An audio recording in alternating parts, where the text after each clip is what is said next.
Hello everyone, this is Preet Kamal and today we will be discussing about the subject details of VLSI, Very Large Scale Integration.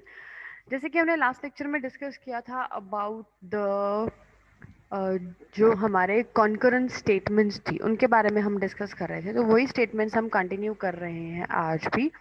तो concurrent statements में हम लोगों ने देखा कि किस तरीके से कॉन्करेंट स्टेटमेंट्स क्या होती हैं, कैसे वर्क करती हैं, सिंपल कॉन्करेंट स्टेटमेंट्स कैसे वर्क करती हैं, सिलेक्टेड सिग्नल स्टेटमेंट्स होती हैं, कंडीशनल होती हैं, उनमें हम कंडीशंस लगाते हैं। अब जो नेक्स्ट स्टेटमेंट इसके बारे में हम आज डिस्कस करने वाले हैं वो है फॉर जनरेट स्टेटमेंट, राइट। तो इसके अंदर हम लोग डिस्कस क्या करेंगे कि कुछ एक केसेस के अंदर कई बार ऐसा होता है कि जो डिज़ाइन होता है वो रेगुलर होता है, आइडेंटिकल कंपोनेंट्स के साथ होता है, तो it is possible to implement a design.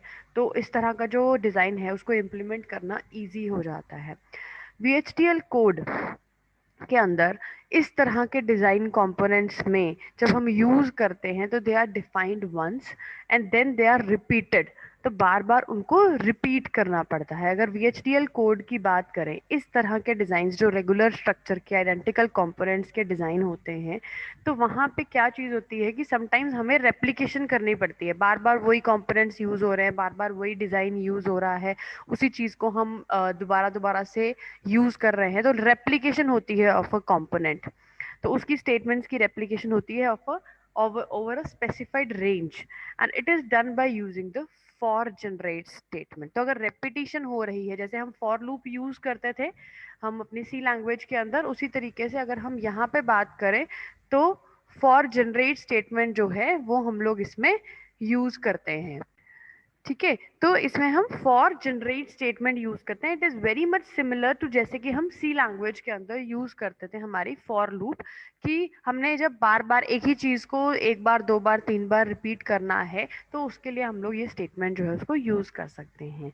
ठीक है, तो इसको कब यूज करते हैं? Replication of any concurrent statements. तो कोई भी कॉन्करेंट स्टेटमेंट्स हैं अगर वो दोबारा दोबारा बार बार रिपीट हो रही है, उनकी रेप्लिकेशन हो रही है, तो उस टाइम पे हम लोग इसको यूज कर सकते हैं। तो इसके लिए हम करते क्या है, सिंटेक्स क्या है इसका? जेन अंडरस्कोर लेबल, या जो भी जनरेशन का लेबल जो आपने यूज करना चाहते हो, कॉलन डालेंगे। फॉर फॉर जो है इसका कीवर्ड है लूप इंडेक्स का नाम यूज करेंगे, इन लूप रेंज कहाँ तक उसको यूज करना है, जनरेट, फिर उसके अंदर कॉन्करेंट स्टेटमेंट्स आ जाएंगी, फिर एंड जनरेट हो जाएगा, जनरेट को एंड कर देंगे। दैट मीन्स कि यहाँ पे वो क्या चीज कर रहा है, the for generate statement is somewhat similar to the basic for loop statement. ठीक है, तो इसमें रिपीट करते हैं हम loop body of the concurrent statements को for the fix number of iterations. अब लूप रेंज यहाँ पे लिखा है, लूप रेंज क्या बताती है? It is a range of values between left and right bounds. उन बाउंड्स के बीच में कितनी पर्टिकुलर वैल्यू है। This range has to be static, static range होनी चाहिए, ऐसे नहीं, वेरिएबल रेंज नहीं ले सकते हैं हम। And it is normally specified by the width parameters के साथ हम उसको स्पेसिफाई करते हैं। अब यहाँ पे है लूप इंडेक्स। लूप इंडेक्स क्या होता है? ये टर्म हम यूज करते हैं to keep the track of the iteration and takes a successive value from loop range in each iteration. मतलब मैक्सिमम वैल्यू यहाँ पे लूप इंडेक्स जो वैल्यू हम स्टार्ट करवा रहे हैं, जैसे 1 to 10 करना है तो लूप इंडेक्स की वैल्यू हो गई 1, वो धीरे धीरे इंक्रीज करती जाएगी, 1 2 3 4। लूप रेंज है 10, मतलब अप टू 10 जाना है या अप टू 5 जाना है। तो इस तरह से लूप इंडेक्स और लूप रेंज जो है ये एलिमेंट्स हमारे वर्क करते हैं। The index automatically takes the data type of the loop range element. जो इंडेक्स है वो ऑटोमेटिकली लूप रेंज की जो भी वैल्यू होती है उसका, जो भी हमारा डेटा टाइप है उसकी, वो ऑटोमेटिकली लूप इंडेक्स की बन जाएगी। तो हमें उसको अलग से स्पेसिफाई करने की, अलग से डिक्लेयर करने की जरूरत नहीं है। So the generate label term जो है, ये जेन लेबल जो ये वाली जो टर्म है, इट इज मैंडेटरी, तो ये लगाना बहुत जरूरी है। ये सिंपल लेबल है जो कि आइडेंटिफाई करता है to this particular generate statement. उस जनरेट स्टेटमेंट को वो आइडेंटिफाई करता है कि उसको कब यूज करना है, राइट। और जो लूप बॉडी है इसके अंदर क्या होगा, जनरेट के बाद इसके अंदर क्या होगा, कंकरेंट स्टेटमेंट्स होंगी विच में इंक्लूड अदर जनरेट स्टेटमेंट, उसके अंदर अदर जनरेट स्टेटमेंट्स भी हो सकती हैं। जैसे हम लोग लिखते थे for i is equal to this, this to this, i plus plus, फिर उसके अंदर कुछ स्टेटमेंट लिख के फिर for j is equal to this, for k is equal to this. तो इस तरह से यहाँ पे भी ये चीज हो सकती है, मीन्स नेस्टेड लूप जैसे हम लोग बनाते थे पहले, तो यहाँ पे इन कॉन्करेंट स्टेटमेंट्स के अंदर नेक्स्ट जनरेट स्टेटमेंट्स भी हो सकती हैं। इसको हम जनरली यूज करते हैं in the way of repeating a logic function और कंपोनेंट इंस्टेंटिएशन, राइट। इन दोनों में से किसी भी चीज के लिए उसको रिपीट करने के लिए हम इसे यूज कर सकते हैं। अगर हम एग्जाम्पल ले 4 बिट फुल एडर सर्किट की, तो उसको अगर हम 4 जनरेट स्टेटमेंट से बनाएं तो वो कैसे बनेगी। तो यू कैन सी है 4 बिट एडर है, फुल एडर। इसमें हमारे पास 1 फुल एडर है, 2 3 4, 4 फुल एडर्स हैं उसके अंदर, राइट। और हर एक एडर के अंदर अपनी अपनी क्या है, इनपुट्स हैं, राइट। 2 इनपुट्स हैं सबके अंदर। साथ में यहाँ पे पहले वाले के अंदर सी इन है, लास्ट वाले से सी आउट जा रहा है, यहाँ पे सम 1 आउटपुट आ रही है और कैरी फॉरवर्ड हो रहा है। जैसे हम नॉर्मल 4 बिट एडिशन करते हैं उसी तरीके से ये काम यहाँ पे हो रहा है। तो उसके लिए अगर हम लोग फॉर जनरेट स्टेटमेंट यूज करेंगे तो कैसे वर्क करेगी ये, लाइब्रेरी IEEE use IEEE.standardlogic_1164.all जैसे हम करते हैं। एंटिटी एडर इज पोर्ट लगाएंगे, सी इन इनपुट टाइप है, एक्स वाई इनपुट टाइप है, लेकिन वो 3 डाउन टू 0 है क्योंकि 4 बिट की इनपुट है, एक्स भी और वाई भी। और जो सम आउट आएगी वो भी 4 बिट की होगी, राइट। तो उसको भी लॉजिक वेक्टर की तरह ही हमें डिक्लेयर करना पड़ेगा। सी आउट जो है वो आउट टाइप का है, स्टैंडर्ड लॉजिक है। एंड एडर मतलब एंटिटी को एंड कर दिया। अब आर्किटेक्चर स्टार्ट हुआ। स्ट्रक्चरल टाइप का आर्किटेक्चर हम लोग यूज कर रहे हैं ऑफ एंटिटी का नाम एडर इज कंपोनेंट। कौन सा कंपोनेंट यूज कर रहे हैं, full underscore add. Port, port के अंदर हम लोग क्या चीजें यूज कर रहे हैं, सी इन एक्स और वाई ये इनपुट टाइप के हैं, एस और सी आउट ये आउटपुट टाइप का स्टैंडर्ड लॉजिक है। एंड कंपोनेंट हो जाएगा मतलब स्ट्रक्चरल के अंदर हमें जैसे कि पता है स्ट्रक्चरल टाइप ऑफ मॉडलिंग जैसे हम लोगों ने की थी, तो उसके अंदर हम लोग कैसे कंपोनेंट वाइज उसको यूज करते हैं, राइट। तो ये वैसे ही हम उनके पोर्ट्स को डिफाइन कर दिया जैसे हमने उसको यूज करना है। फिर अब सिग्नल स्टार्ट किया। सिग्नल कौन सा यूज कर रहे हैं, सी सिग्नल यूज कर रहे हैं। Colon standard logic vector 0 to 4। अब C0 में क्या वैल्यू आ रही है, सी इन की वैल्यू आ रही है, राइट। अब C0 से लेके 4 तक उसको वेरी करना है, तो उसके लिए हमने क्या यूज किया, gen label, gen underscore label colon. अब यहाँ पे जनरेट स्टेटमेंट स्टार्ट होगी।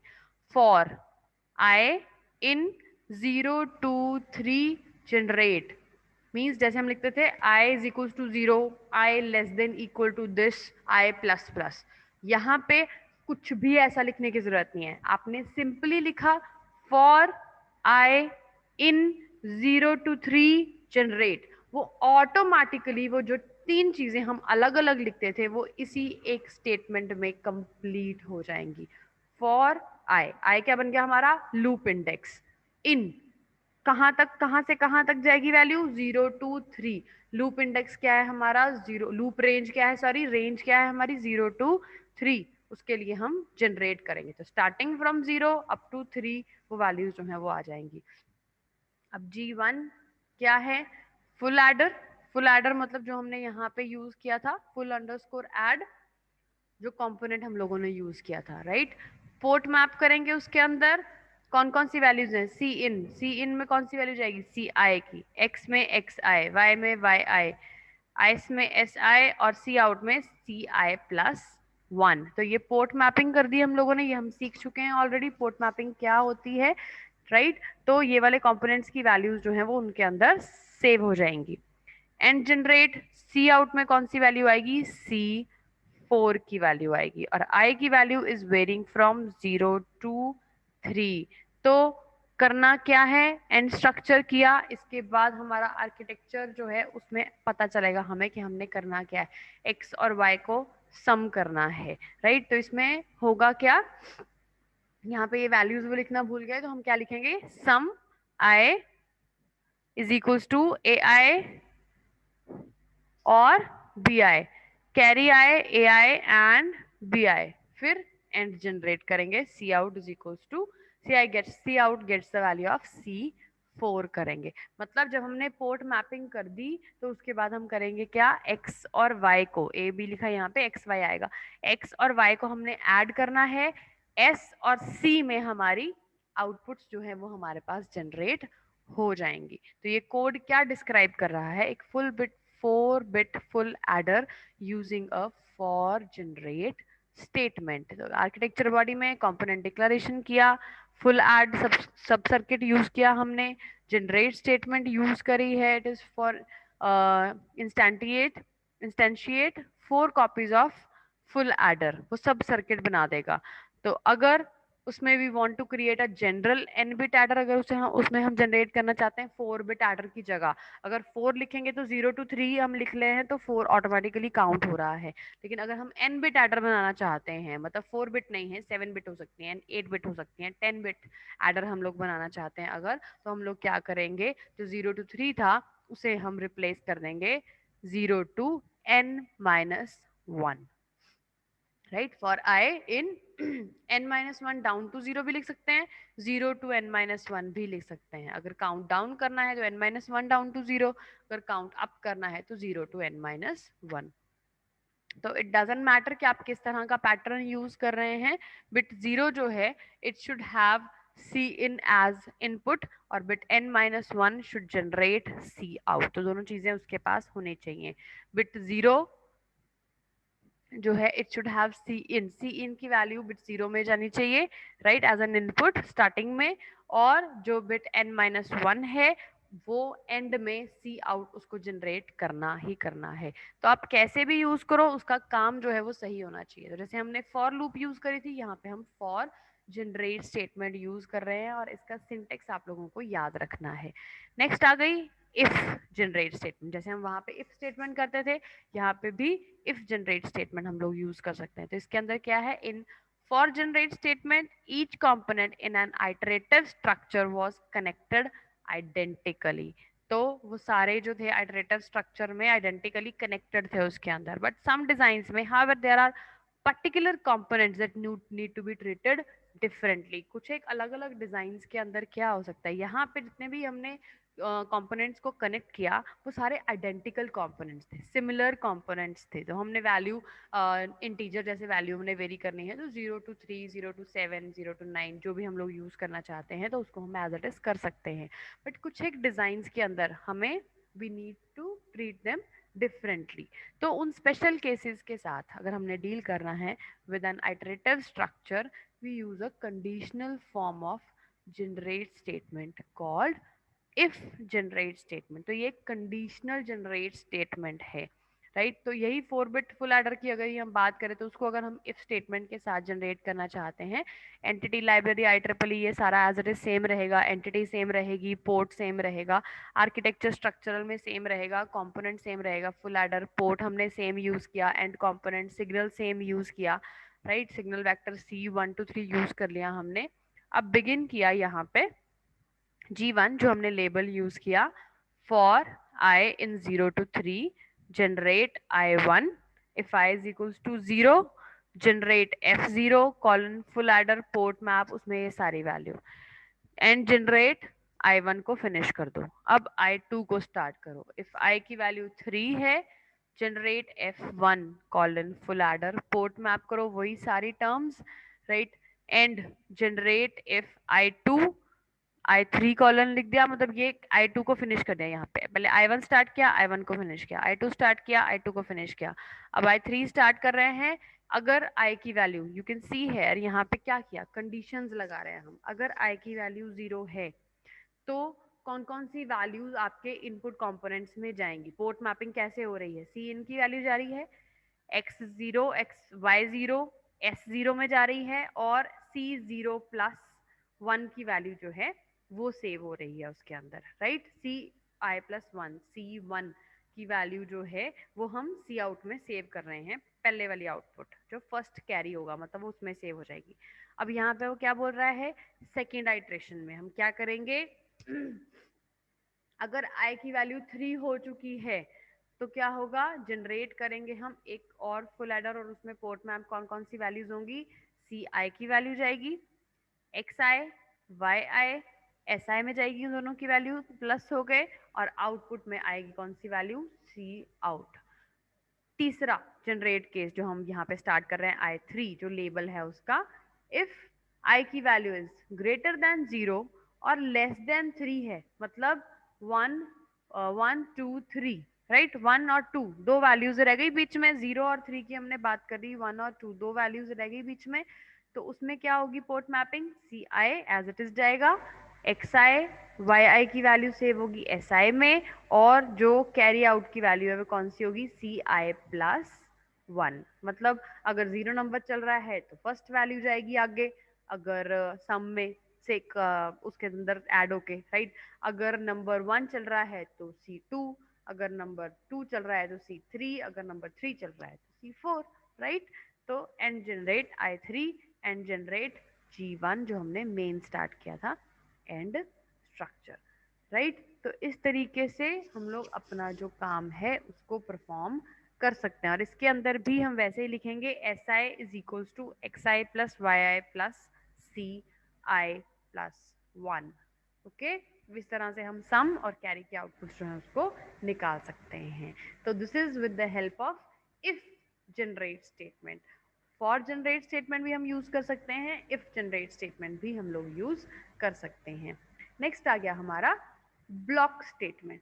अब ब्लॉक स्टेटमेंट जो है वो क्या कहती है, it provides a way of partitioning the concurrent statements with in an architecture body.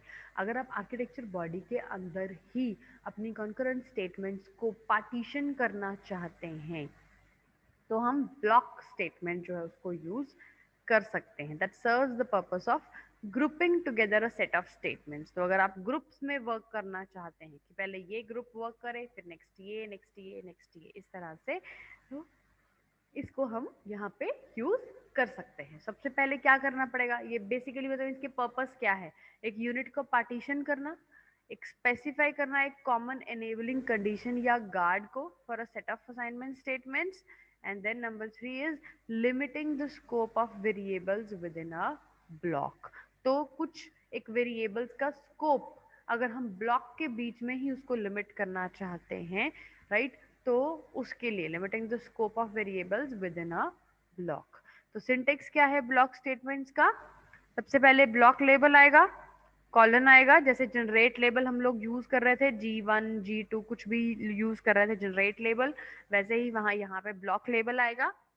Block से स्टार्ट करेंगे, सबसे पहले हमारा कंडीशन होगी गार्ड एक्सप्रेशन की ब्लॉक कब करना है या कौन सी स्टेटमेंट्स को करना है, तो सबसे ऊपर आएंगी गार्ड एक्सप्रेशन, गार्ड एक्सप्रेशन यानी कि कंडीशन आ जाएगी, उसके बाद उसकी हेडर स्टेटमेंट्स, डिक्लेरेटिव स्टेटमेंट्स, फिर बिगिन करेंगे कॉन्करेंट स्टेटमेंट्स, और फिर ब्लॉक को एंड कर देंगे। तो ये है हमारा syntax of the block statement, this you have to remember, okay.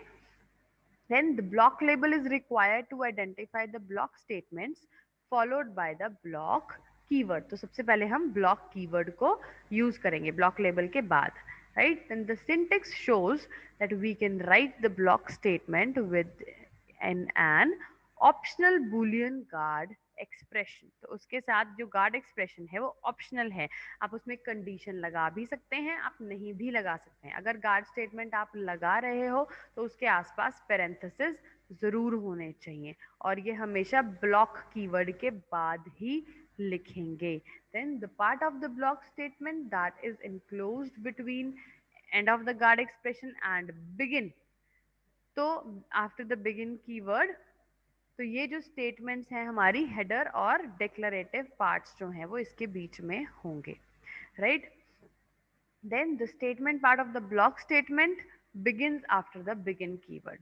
तो ये इस उससे पहले क्या है, हेडर स्टेटमेंट्स और डिक्लेरेटिव स्टेटमेंट्स हैं पहले, उसके बाद बिगिन के बाद आपकी जो मेन कंकरेंट की बॉडी है वो यहाँ पे आएगी, जिसे आप ब्लॉक स्टेटमेंट का बिगिन, ब्लॉक स्टेटमेंट जो ब्लॉक करना चाहते हैं वो स्टेटमेंट्स यहाँ पे रहेंगी, राइट। तो this is a concurrent body of VHDL that can only contain concurrent statements. तो इसमें सीक्वेंशियल स्टेटमेंट्स हम नहीं लिख सकते हैं।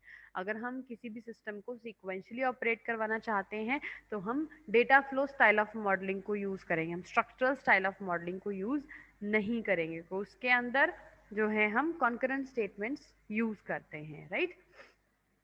Then this is a concurrent body of VHDL that can only contain, sorry, जब हम डाटा फ्लो की बात करते हैं उसमें हम कॉन्करेंट यूज कर सकते हैं, सीक्वेंशियल स्टेटमेंट्स जो हैं उसमें हम सीक्वेंशियल मॉडलिंग में हम सीक्वेंशियल स्टेटमेंट्स जो है यूज करते हैं बिहेवियरल में, right? So that can only contain concurrent statements. The block statement ends with the keyword end block, right? और साथ में block का label, जैसे हम लिख रहे थे end generate G1 सेमीकॉलन, यहाँ पे end block से B1 सेमीकॉलन, जो भी आप ब्लॉक लेबल यूज करना चाहते हो। तो फॉर एग्जांपल यहाँ पे हम एग्जांपल ले रहे हैं एक मल्टीप्लेक्सर का। ओके, तो मल्टीप्लेक्सर यूज कर रहे हैं हम, लाइब्रेरी IEEE यूज किया, यूज किया, do use dot all semicolon डाला, एंटिटी यूज करी, मल्टीप्लेक्सर इज पोर्ट 10 पोर्ट है, 11 है, और सिलेक्ट लाइंस हैं, ये इनपुट टाइप के हैं, वाई जो है वो आउटपुट टाइप का है। फिर हमने क्या किया, मल्टीप्लेक्सर को एंड किया। Then architecture block of blocked, हम इसको यूज कर रहे हैं एज अ आइडेंटिफायर, ठीक है, ऑफ मल्टीप्लेक्सर। या आर्किटेक्चर का नाम लिख दिया हमने, क्योंकि इसमें हम ब्लॉक स्टेटमेंट यूज करें तो इसका नाम लिख दिया block, blocked of multiplexer is begin B1 colon block. B1 हमने ले लिया क्या, ब्लॉक लेबल ले लिया। अब ब्लॉक स्टार्ट किया, पोर्ट लिए, पोर्ट में हम कौन सी मैपिंग कर रहे हैं, राइट? मतलब यहाँ पे जो 1011 और SEL है उसको हम यूज कर रहे हैं A B और S की तरह, और यहाँ पे जो Y है उसको हम यहाँ पे यूज कर रहे हैं C बोल रहे हैं हम उसको पोर्ट के अंदर। तो पोर्ट मैपिंग कैसे हुई, A की वैल्यू 10, B की वैल्यू 11, S की वैल्यू SEL, C की value is equals to Y। तो A की वैल्यू हम 10 को असाइन करेंगे, B की 11 को, S की सिलेक्ट लाइंस और C की Y को। तो बिगिन जब हम करेंगे तो क्या होगा, C gets the value of A when S is equals to 0 else B। तो जब सिलेक्ट लाइन 0 है तो C में क्या जाएगा, A की वैल्यू जाएगी, अदरवाइज C में कौन सी वैल्यू जाएगी, B की। तो 2:1 मल्टीप्लेक्सर था तो हमने उसको ब्लॉक में कन्वर्ट कर दिया, एंड ब्लॉक्ड, उसको हमने खत्म कर दिया, सेमीकॉलन, राइट? तो पोर्ट मैपिंग ये आप लोगों ने याद रखनी है। पोर्ट मैपिंग हम लोग क्यों करते हैं, ताकि हम कंपोनेंट के अंदर ही उसकी वैल्यूज को यूज कर सकें, फिर उसका जो अल्टीमेट रिजल्ट होगा वो इन्हीं वैल्यूज में हमें शो होगा जाके।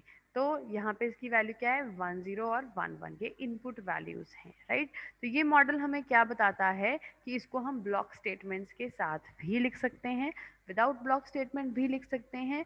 आर्किटेक्चर बॉडी में ब्लॉक स्टेटमेंट को डिक्लेयर करते हैं हम।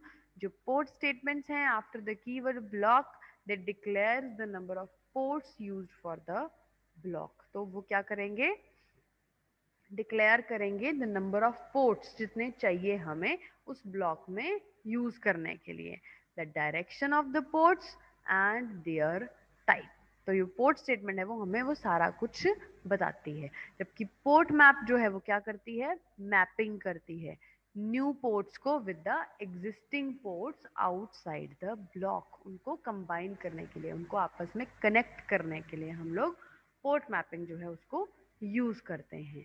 Next is your guarded block. अब गार्डेड ब्लॉक क्या है, ये भी ब्लॉक की तरह ही एक स्पेशल टाइप ऑफ ब्लॉक है जिसमें गार्ड एक्सप्रेशन आता है, जो कि ब्लॉक को, इनसाइड द ब्लॉक जो भी हमारी स्टेटमेंट्स हैं उन्हें इनेबल या डिसेबल करता है, उनके ड्राइवर्स को इनेबल या डिसेबल करता है। तो जो गार्ड एक्सप्रेशन है वो एक बुलियन एक्सप्रेशन है, अगर वो ट्रू होगा तो जो ब्लॉक की कंडीशन जो है, जो ब्लॉक के अंदर जो स्टेटमेंट्स हैं वो इनेबल हो जाएंगी, अगर वो फॉल्स होगा तो उसके सारे ड्राइवर्स जो हैं वो डिसेबल हो जाएंगे, राइट? तो जैसे हम सिंपल ब्लॉक स्टेटमेंट यूज करते हैं उसमें देयर इज एन ऑप्शन कि आपने गार्ड स्टेटमेंट्स लगानी है या नहीं लगानी है, लेकिन अगर आप गार्डेड ब्लॉक यूज कर रहे हो दैट मीन्स कि अगर आपने गार्ड एक्सप्रेशंस को यूज किया है तो वो गार्डेड ब्लॉक बन जाता है, अगर आप गार्डेड एक्सप्रेशंस को नहीं यूज कर रहे हैं तो वो सिंपल ब्लॉक स्टेटमेंट बन जाती है, राइट? तो guard signal assignment statement is recognised by the keyword guarded,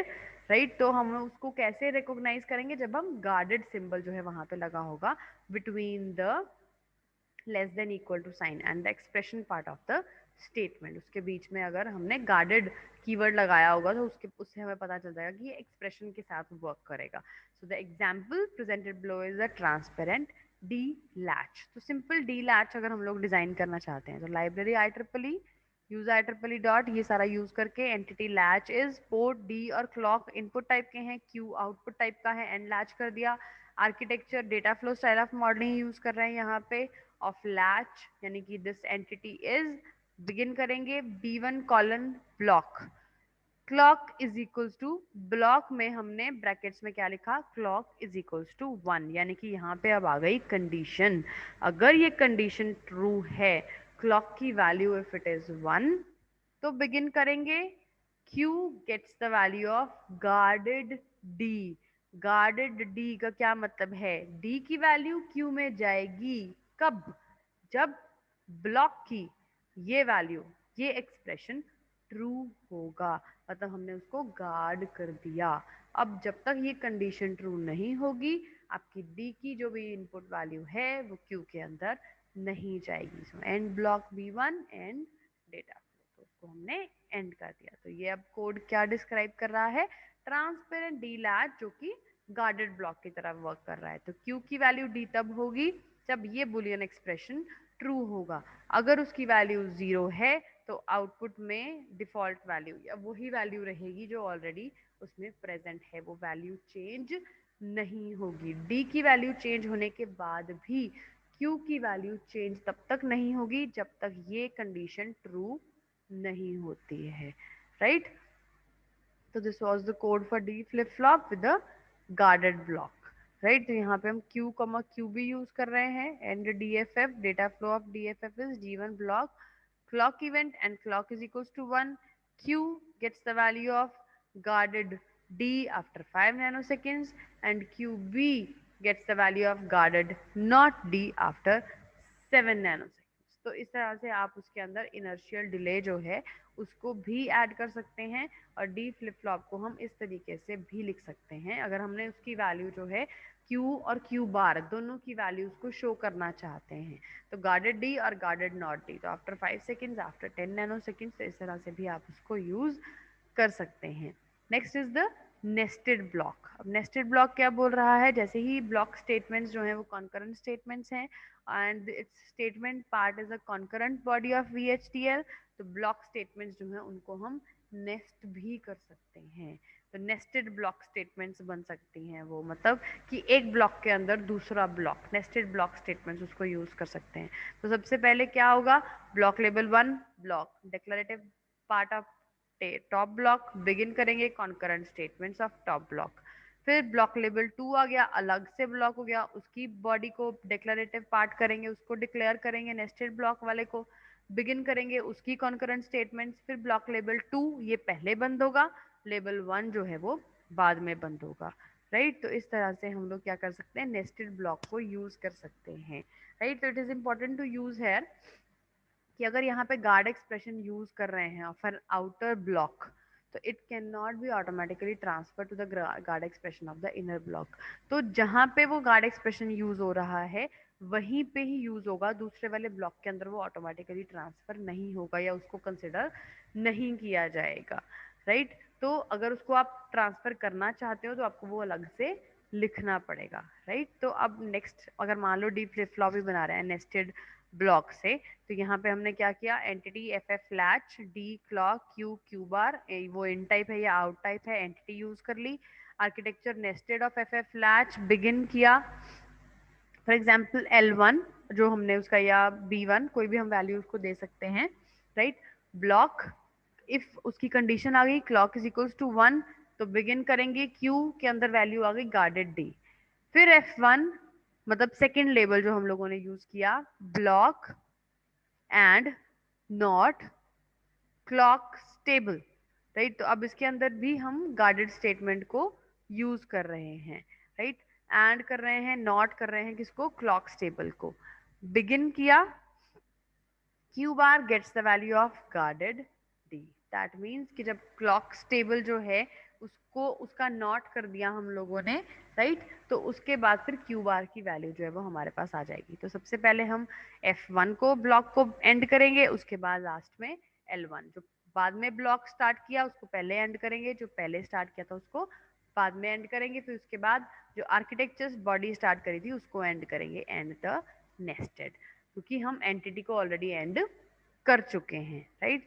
so this code describes a D flip flop and a D latch output in the same code. तो दो चीजें जो है वो सेम चल रही हैं, ठीक है। डी फ्लिप फ्लॉप भी चल रहा है, डी लैच भी चल रही है। The Q output of F F latch is transparent latch है, तो क्लॉक सेंसिटिव क्लॉक है, अगर उसकी वैल्यू 1 है तो उसकी एक्सप्रेशन L1 में चले जाएंगे गार्ड एक्सप्रेशंस, अगर उसकी वैल्यू 1 नहीं है तो वो नहीं जाएगी। गार्ड गार्ड एक्सप्रेशन को रिप्रेजेंट कर रहा है, right. When this expression is ended with not clock stable, तो जो गार्ड एक्सप्रेशन है of the block F1 becomes rising edge of the clock, तो वो rising edge पे अपने आउटपुट जो है उसको प्रोवाइड कर देगा, right. So this was all about the concurrent statements, और कंकरेंट स्टेटमेंट्स के अंदर हम किस तरह से for generate statement, if generate statement, block statement, nested block statement, right, उन सब चीज़ों को हम लोग गार्डेड ब्लॉक स्टेटमेंट इसको हम कैसे यूज कर सकते हैं, this was all about today. I wish it is all clear to you. If still there will be any doubts, we will be taking them live. So thank you so much. Till then, take care and bye bye.